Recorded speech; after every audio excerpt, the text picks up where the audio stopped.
In July, we realized that there's only a few weeks left to the rollout event, the big event where we show the PHOTON to the world for the first time. And we're still very deep in production. There were a lot of issues with our manufacturers. Many hurdles came up during the production that lengthened the process of producing the Quester PHOTON. And we came in a really time crunch. We suddenly, the rollout event were coming closer and closer, and we needed to get the car ready for that event. A few days before the actual rollout event, everything finally came together. We had a car that was with its final livery. We had everything on the car that we needed. Everything from the whole season, from development through production, everything worked finally to get this car to this date ready and finally show it to the world for the first time with a big reveal on that day, digitally of course, with many of our partners being present with short video clips, and that was a truly amazing time that we had. And that was a really great event to celebrate that moment.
After the rollout, the car is almost ready, but it's not entirely done. There are so many electrical components that need testing, just making sure the chassis is according to plan, the structure works together with the chassis.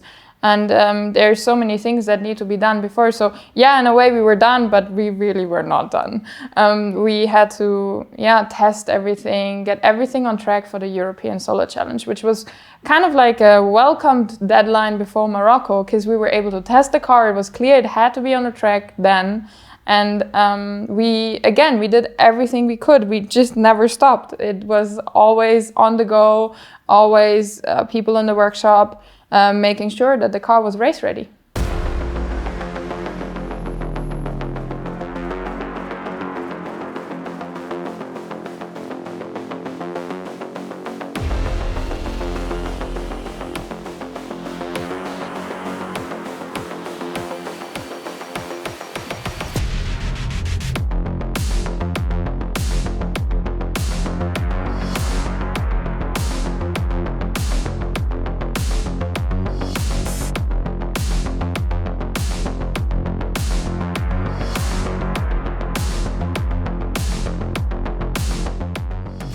And now was time for testing, which meant testing the car, the Quester PHOTON, under the various situations, from steep hills to slalom, etc., to get all the little systems from the solar cells, from the battery, from the steering, all the mechanically and all the structural parts ready, so the car is as robust as possible for the upcoming challenges. And there was time now after the car was ready to be on the road. Which we quickly realized that after we began testing, and the next challenge was only just a month that we had time to get the car ready, which was an extremely short amount of time, which is due to many things that happened in the production, and of course due to COVID, things took longer than we anticipated. And yeah, that meant we had to get together as a team, really push to get the car ready for the European Solar Challenge, which was the first challenge we participated, which meant long hours, not only working on the car, but testing the car and yeah, preparing all the different things at the car, but also from the team. The team is an important part for every challenge as well. Get the organizations, the structure, get the roles for the event ready, so everybody is prepared, not just the car, for the upcoming challenges. The upcoming challenges were the European Solar Challenge in September, and then right after that we were heading to Morocco for the Solar Challenge Morocco. So yeah, we were proud that we put the car together, we showed it to the world, but now it was time to get it ready, get us as a team ready to keep going through those challenges, to be ready for those challenges. I mean, just to have built a car doesn't bring you anywhere if the car is not tested and not ready for a race like that, for races like that. So yeah, Belgium, Zolder, the European Solar Challenge was the first challenge ahead. It was at the 18th and 19th of September 2021, and it's a 24-hour race. And we were heading there not only with the new PHOTON, but also with the Covestro Sonnenwagen from 2019. So we are bringing two cars, which is quite a cool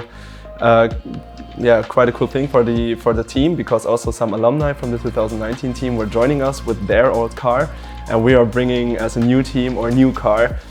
On the 15th of September was the day we traveled to Zolder, the circuit, which meant we packed everything up at our workshop, the car, all the things we need to get the car at Zolder ready for the race.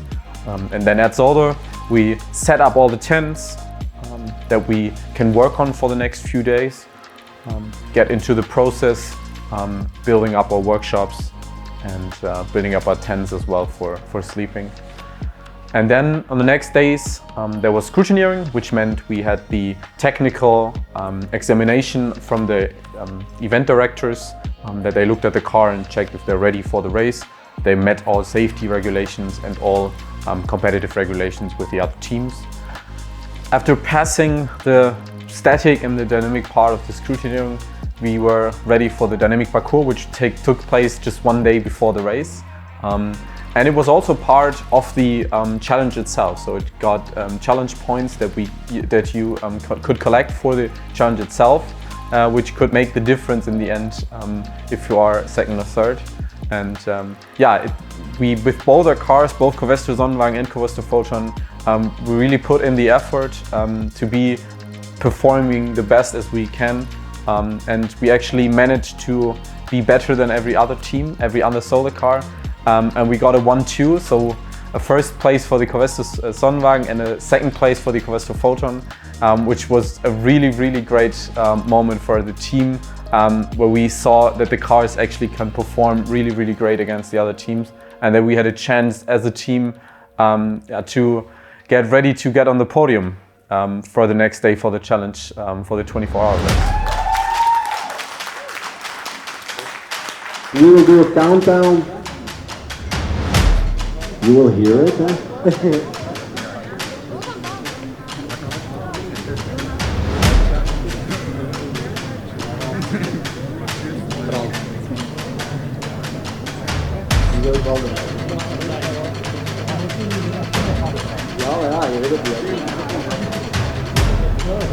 So guys, 10, 8, 7, 5, 4, 3, 2, 1, go!